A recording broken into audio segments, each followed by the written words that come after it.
organizers of the tournament, the chairperson. Okay, which teams are currently playing? That's why I want the background to. Yes. Yeah, for now we have Roodepoort 1 and Brothers for Life. Brothers for Life. Yes.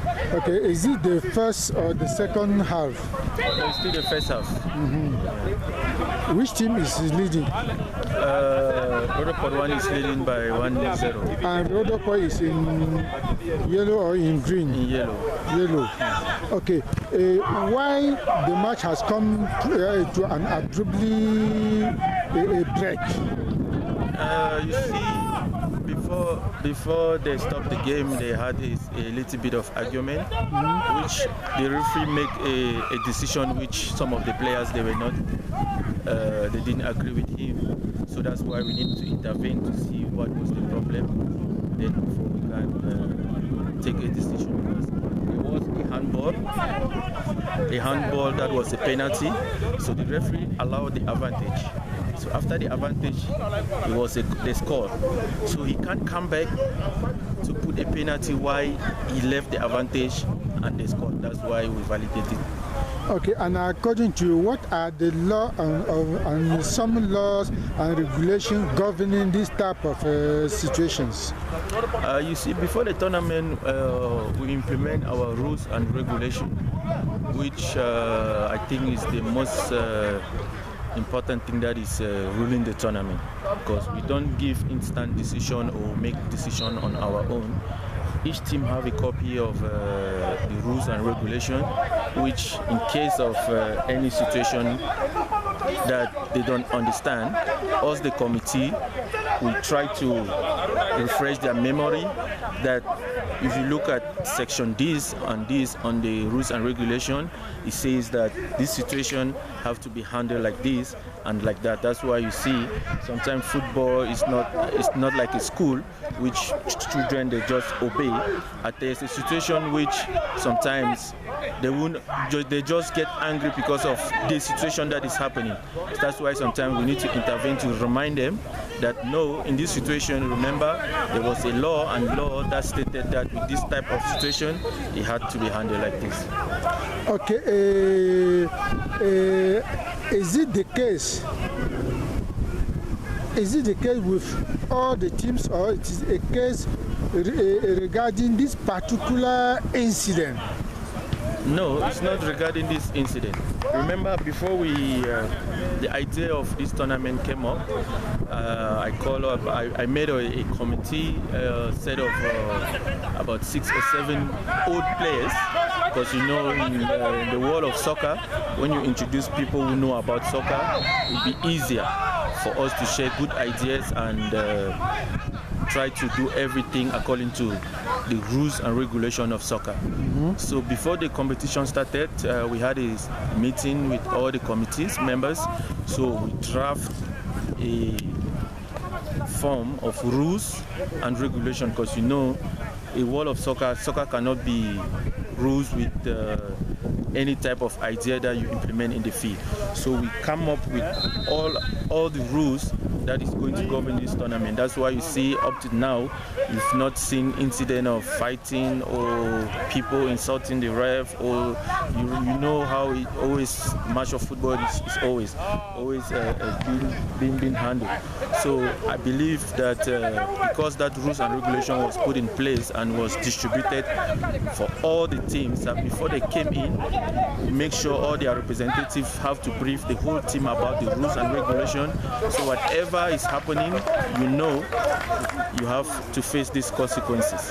So I think the tournament is going well. No major argument or fighting. They respect the rules, and that's why we're succeeding up to now.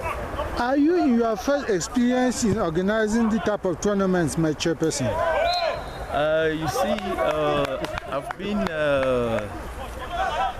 playing soccer all my life. I've played Cameroon, First Division. I've played on the 17 national team also, and I've been the coach of Braamfontein CA for about 4 years now, and I've been organizing a lot of indoors tournament also within our association. So it's not my first time, as I can say, but it's my first time organizing such a big tournament like this. So I think we have experience. And aside, which association are you talking about? Village association? No. It's almost same like the ones that they are playing.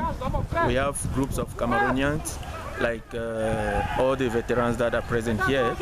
So if you have been participating in most of the tournaments that have been organized in the past years, you will know about Braamfontein CA. Braamfontein CA is the most cup holders in all events concerning soccer in Johannesburg. So I think I've been two cup holder.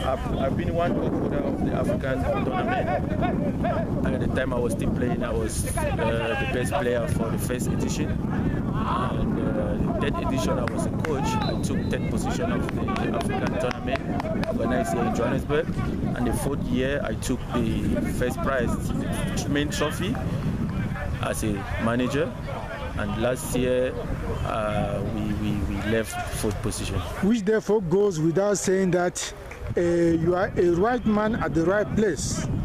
Thank you. Okay, this initiative, this golden initiative, are you to continue, or after this one it will just stop like this? No, I think from this is not the first edition of the Legends tournament, and let me just give you a quick idea about how the Legends tournament started. Summary. Yeah, summary. Thank you. The summary. The idea came up with our coach Ebanda. Coach Ebanda was the brain behind the Legend tournament, which the first edition took place 2 years back, and it was successful. And veteran Pretoria, they were the cup holder. So last year, I don't know, he had a bit of a problem with the organizers. Break? Yeah, there was a break because I think the organizers that hosted the first edition, so they was having conflict between them, and most of the teams were not okay with the management of the first edition. So that's why I thought about it. I said no, the first edition was so nice, and the idea behind veterans playing a tournament also is a very good idea. So why not come up with the committee that I believe they were going to do it well. So I called Coach Ebanda because he's the main founder, he's the brain behind everything. So I explained to him, I gave him my own idea. I said, Ebanda, I can't disrespect you. You are the brain behind everything, but I have an idea for now. Give me the go-ahead. Let me form a committee that can run this tournament, and then we'll take it from there. So he has been my coach also the time I arrived in South Africa. I was training with him also. So there is a mutual respect between us also. So he said, well, I know you, I know what you can do. You have to go ahead.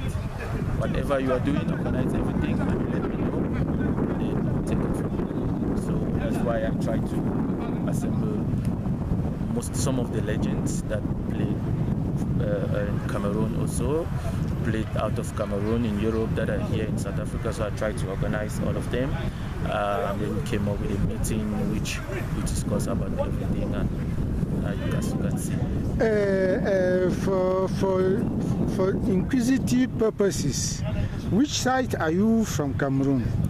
I'm originally from the Western Province. Western Province. Yeah, but I was born and raised in Panama. There's no doubt about there's no doubt with your bilingualism. And in fact, are you a politician? No. Because according to me, this type of initiative, I mean, this type of brain that you have, are the one that politicians are supposed to have in order to govern the country. Are you not in the field of politics? No. I wish you a good tournament, and I wish you long life, because your ideas are really genuine. What we are supposed to do. Which family meeting do you belong to? The Gemba, and from the Gemba now we move on to Perminka. Perminka is separated from Gemba and from Perminka, so now I belong to Perminka. Okay, try to be geographically situated. Okay. Perminka is a village in the Western Province, and from what I know is that Perminka is people from Pamika. Yeah, so Perminka is a meeting from the village called Pamika. Well, we've exhausted all the questions. What I would like to say is, forward ever. Thank you so much. You're welcome. Thank you.